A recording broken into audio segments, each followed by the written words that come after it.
तुम ये सब, तुम्हारे जीवन का सबसे बड़ा डर गरीबी नहीं है, असफलता नहीं है, यहां तक कि मृत्यु भी नहीं है।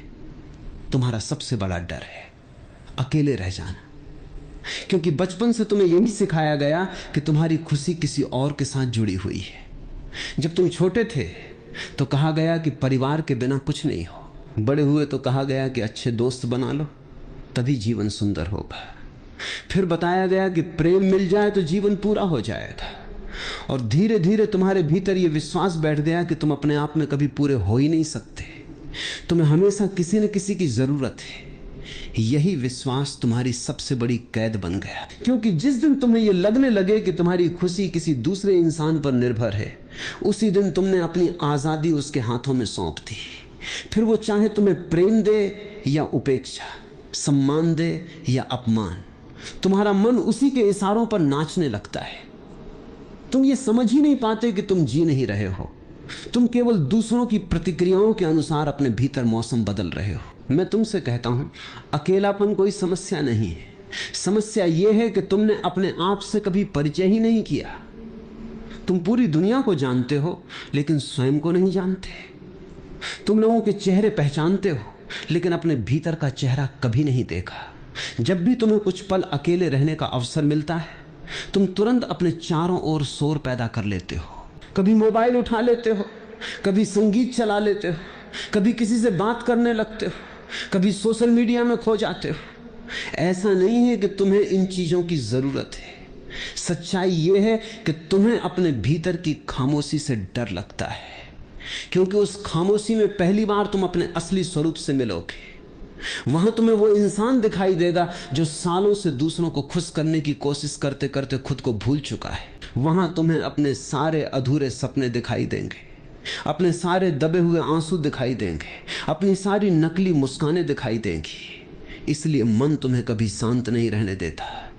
वो हर समय तुम्हें किसी न किसी व्यस्तता में उलझाए रखना चाहता है, क्योंकि उसे पता है कि जिस दिन तुम सचमुच अपने भीतर उतर गए, उस दिन उसका खेल खत्म हो जाएगा। तुम सोचते हो कि अकेले बैठने से तुम उदास हो जाओगे, लेकिन मैं कहता हूं, उदासी अकेले बैठने से नहीं आती। उदासी तो पहले से तुम्हारे भीतर है। फर्क सिर्फ इतना है कि भीड़ में तुम उसे देख नहीं पाते। भीड़ तुम्हें कुछ समय के लिए भुला देती है कि तुम्हारे भीतर कितना खालीपन है। इसलिए लोग भीड़ को पसंद करते हैं, पार्टियों को पसंद करते हैं, लगातार लोगों के बीच रहना पसंद करते हैं। लेकिन ध्यान रखना, जो चीज तुम्हें कुछ देर के लिए तुम्हारा दुख भुला दे, वो तुम्हारा उपचार नहीं है। अगर किसी को तेज बुखार हो और उसे नशे की दवा दे दी जाए, तो कुछ देर के लिए उसे दर्द महसूस नहीं होगा, लेकिन बीमारी तो वहीं रहेगी। इसी तरह लोग रिश्तों, मनोरंजन और शोर के नशे में जी रहे हैं। उन्हें लगता है कि वे खुश हैं, जबकि वे केवल अपने भीतर की सच्चाई से भाग रहे हैं। भागने से कभी मुक्ति नहीं मिलती, मुक्ति केवल देखने से मिलती है। जिस दिन तुम बिना भागे अपने भीतर बैठ सकोगे, उसी दिन तुम्हारा परिवर्तन शुरू होगा। याद रखना, अकेले रहने का अर्थ दुनिया छोड़ देना नहीं है। इसका अर्थ यह भी नहीं कि तुम लोगों से प्रेम करना बंद कर दो। इसका अर्थ केवल इतना है कि तुम्हारी खुशी अब किसी दूसरे की मौजूदगी पर निर्भर न रहे। यदि कोई तुम्हारे जीवन में आए तो अच्छा है, यदि चला जाए तो भी तुम्हारा आकाश वैसा ही खुला रहे। क्योंकि जिसने अपने भीतर आनंद का स्रोत खोज लिया, उसके लिए कोई भी व्यक्ति उसकी खुशी का मालिक नहीं बन सकता। वो लोगों से प्रेम करता है लेकिन उनसे चिपकता नहीं। वो रिश्ते निभाता है लेकिन उनमें खोता नहीं। वो साथ का आनंद लेता है लेकिन अकेले होने से डरता नहीं। यही सच्ची स्वतंत्रता है। यही वो अवस्था है जहां प्रेम भी शुद्ध हो जाता है, क्योंकि वहां प्रेम जरूरत से नहीं, पूर्णता से जन्म लेता है। वहां तुम किसी को इसलिए नहीं चाहते कि वो तुम्हारा खालीपन भर दे। वहां तुम इसलिए प्रेम करते हो क्योंकि तुम्हारे भीतर प्रेम इतना अधिक है कि वो अपने आप बहने लगता है। बचपन में माता पिता की उम्मीदें, युवावस्था में समाज की उम्मीदें, फिर मित्रों की, फिर जीवन साथी की, फिर बच्चों की। पूरी जिंदगी वो ये सोचते सोचते गुजार देता है कि लोग उसके बारे में क्या सोचेंगे। यदि वो सफल हुआ तो लोग क्या कहेंगे, यदि असफल हुआ तो लोग क्या कहेंगे, यदि उसने अपनी पसंद का रास्ता चुना तो समाज क्या कहेगा। और धीरे धीरे वो अपनी ही आवाज सुनना भूल जाता है। उसके भीतर जो एक मौन पुकार लगातार उठ रही थी, वो भीड़ के शोर में दब जाती है। यही कारण है कि आज करोड़ों लोग जी तो रहे हैं, लेकिन उन्हें यह भी नहीं पता कि वे किसके लिए जी रहे हैं। वे सुबह उठते हैं, काम करते हैं, थक जाते हैं, सो जाते हैं और अगले दिन फिर वही चक्र दोहराते हैं। उन्होंने कभी रुककर यह नहीं पूछा कि क्या यह वही जीवन है जिसे जीने के लिए मैं इस धरती पर आया था? क्योंकि यह प्रश्न तभी उठता है जब मनुष्य अकेले बैठता है। भीड़ तुम्हें कभी यह प्रश्न पूछने नहीं देती। जब तुम पहली बार अपने साथ बैठते हो तो मन तुम्हारे विरुद्ध विद्रोह करता है। वो तुम्हें डराता है, वो तुम्हारे सामने पुरानी यादें लाता है, अधूरे रिश्ते लाता है, भविष्य की चिंताएं लाता है। वो कहता है ये मत करो, उठो, कहीं चले जाओ, किसी से बात करो, कुछ देखो, कुछ सुनो। क्योंकि मन जानता है कि यदि तुम उसके पीछे भागना बंद कर दोगे तो उसका अस्तित्व धीरे धीरे समाप्त होने लगेगा। मन का जीवन तुम्हारी बेहोशी पर टिका हुआ है। तुम जितने अधिक जागरूक होते जाते हो, मन उतना ही कमजोर होता जाता है। इसलिए शुरुआत में अकेलापन कठिन लगता है। ऐसा लगता है जैसे भीतर अंधेरा ही अंधेरा है, लेकिन ये अंधेरा नया नहीं, ये हमेशा से था। अंतर केवल इतना है कि पहले तुमने आंखें बंद कर रखी थी, अब तुमने पहली बार उन्हें खोलना शुरू किया है। धीरे धीरे एक दिन ऐसा आता है जब तुम्हें महसूस होता है कि तुम्हारे भीतर जो शोर था वो कम होने लगा है।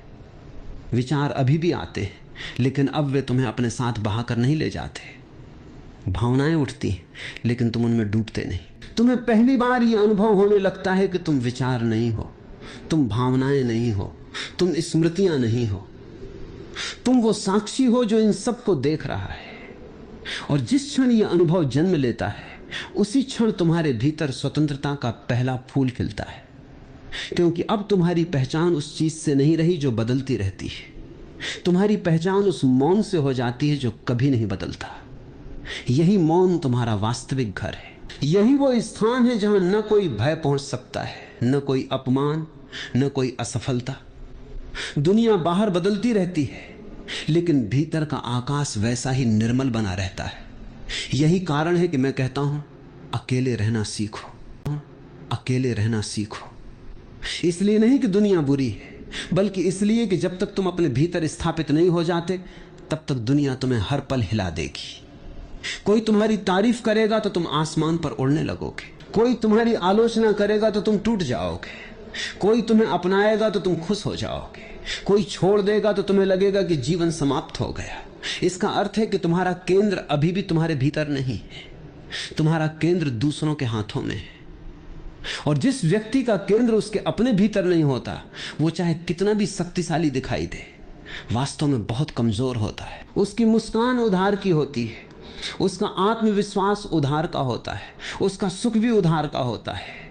उधार की चीजें कभी स्थायी नहीं होती, वे आज हैं, कल नहीं होंगी। इसलिए जो अपनी खुशी दूसरों से मांगता है वो जीवन भर भिखारी बना रहता है, लेकिन जिसने अपने भीतर आनंद का स्रोत खोज लिया वो सम्राट बन जाता है। उसके पास कुछ हो या न हो, लोग हो या न हो, सम्मान मिले या न मिले, उसके भीतर का उत्सव कभी समाप्त नहीं होता, क्योंकि अब उसका आनंद किसी परिस्थिति का परिणाम नहीं, बल्कि उस अपने अस्तित्व की सुगंध बन चुका होता है।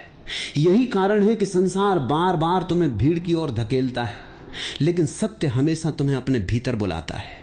भीड़ तुम्हें पहचान देती है, लेकिन पहचान कभी तुम्हारा सत्य नहीं होती। लोग तुम्हें नाम से जानते हैं, चेहरे से जानते हैं, तुम्हारे काम से जानते हैं, तुम्हारी सफलता से जानते हैं, लेकिन क्या तुम स्वयं को जानते हो? यदि आज तुम्हारा नाम बदल दिया जाए, यदि तुम्हारी सारी उपलब्धियां तुमसे छीन ली जाएं, यदि लोग तुम्हें भूल जाएं, तो क्या तुम्हें पता रहेगा कि तुम कौन हो? यही सबसे बड़ा प्रश्न है। और इस प्रश्न का उत्तर किसी पुस्तक में नहीं मिलेगा, किसी गुरु के शब्दों में नहीं मिलेगा, किसी मंदिर या तीर्थ में भी नहीं मिलेगा। इसका उत्तर केवल तुम्हारी अपनी खामोशी में छिपा हुआ है, लेकिन उस खामोशी तक पहुंचने के लिए तुम्हें अकेले चलना होगा। यदि तुम स्वयं से जुड़ गए तो पूरी दुनिया तुम्हें छोड़ दे, फिर भी तुम्हारे भीतर कोई कमी नहीं रहेगी। लेकिन यदि तुम स्वयं से ही कट गए तो पूरी दुनिया तुम्हारे साथ खड़ी हो, तब भी भीतर एक गहरा सूना रेगिस्तान बना रहेगा। तुमने कभी देखा होगा, कुछ लोग हर समय लोगों से घिरे रहते हैं, फिर भी उनके चेहरे पर थकान होती है। वे हंसते हैं लेकिन उनकी हंसी में जीवन नहीं होता। वे बातें बहुत करते हैं लेकिन उनके शब्दों में शांति नहीं होती। वे हर दिन नए लोगों से मिलते हैं, फिर भी भीतर अकेलेपन का बोझ बढ़ता जाता है। ऐसा इसलिए क्योंकि अकेलापन लोगों की कमी से पैदा नहीं होता, स्वयं की कमी से पैदा होता है। यदि तुमने स्वयं को खो दिया है तो लाखों लोग भी उस खालीपन को नहीं भर सकते, और यदि तुमने स्वयं को पा लिया है तो एक शांत कमरे में बैठे हुए भी तुम्हें लगेगा कि पूरा अस्तित्व तुम्हारे साथ बैठा है। तब पक्षियों की आवाज भी मित्र बन जाती है, हवा का स्पर्श भी संवाद बन जाता है, पेड़ों की खामोशी भी तुम्हें कुछ सिखाने लगती है। तब प्रकृति पहली बार तुम्हें दिखाई देती है, क्योंकि तुम्हारा मन अब लगातार शोर नहीं कर रहा होता। मन हमेशा तुम्हें यह विश्वास दिलाता है कि तुम्हें अभी कुछ और चाहिए, थोड़ा और पैसा, थोड़ा और सम्मान, थोड़ा और प्रेम, थोड़ा और साथ। उसका पूरा खेल और पर चलता है, वो कभी संतुष्ट नहीं होता। यदि आज उसे एक मित्र मिल जाए तो कल वो 10 मित्र चाहता है। यदि आज उसे थोड़ा सम्मान मिल जाए तो कल वो पूरी दुनिया की प्रशंसा चाहता है। मन की भूख का कोई अंत नहीं है, इसलिए जो मन के पीछे भागता है वो पूरी जिंदगी दौड़ता रहता है लेकिन कभी पहुंचता नहीं। उसकी हालत उस प्यासे व्यक्ति जैसी हो जाती है जो समुद्र का पानी पीकर अपनी प्यास बुझाना चाहता है। जितना अधिक पीता है उतनी ही अधिक प्यास बढ़ती जाती है। संसार की वस्तुएं भी ऐसी ही हैं, वे कुछ क्षण का सुख देती हैं, फिर मन उसी सुख का आदी हो जाता है और उससे भी अधिक मांगने लगता है।